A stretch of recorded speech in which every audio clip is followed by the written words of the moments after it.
G'day folks, and welcome to episode 1 of Bowtie Economics. And you're right if you're thinking my voice sounds a little scratchy. Some say it sounds like I'm sick, others say it sounds like I'm sexy. I'll let you decide.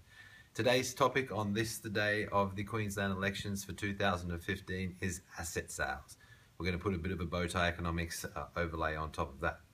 So let's just shake it down. The blue team is saying that they'll sell the assets. The red team is saying that we won't sell the assets. What does that actually mean, and who owns the assets? Let's start with the red team. The catch cry is we'll use the profits from their operations to reinvest in areas like hospitals and schools, etc.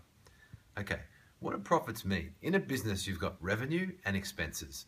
So being state-owned, who funds the expenses? That's right, we do, through taxes. Who funds the revenue? That's right, we do also by virtue of paying for those services. Yes, there are other commercial-based users that use those services, but for the most part, we do. So if there are profits at all, and we're controlling the expenses and also the revenue, that seems to me to be fairly bizarre. Let's look at the blue team's pitch. They're suggesting that selling the assets will free up cash and allow us to reduce debt and make other appropriate decisions in accordance with where the state's at. I don't want to say which preference that I've got. I just want to purely take it from an economic standpoint. I'm in favour of free enterprise. Free enterprise brings about free thinking. Free thinking brings about innovation. By its very nature, governments have an inability to pay for innovation.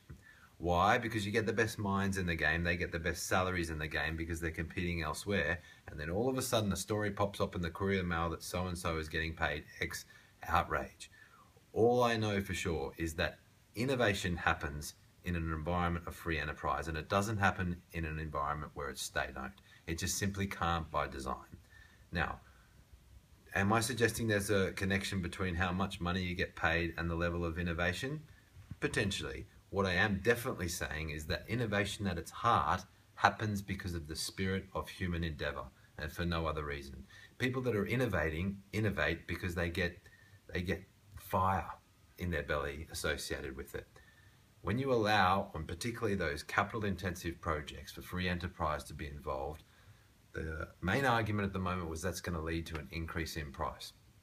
Well, an increase in price, yes, maybe, there'll be empirical evidence supports that, but you can also increase your profit as a private enterprise by reducing your cost base.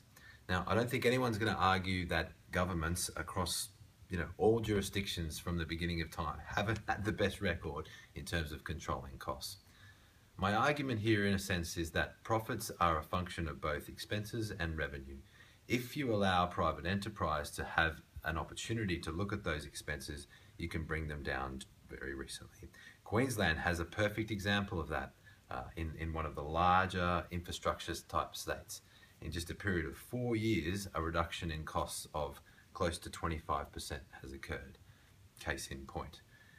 Anyway, voters, up to you. Just my check-in on asset sales. Make your own decision. Bowtie Economics, episode 1. Thank you.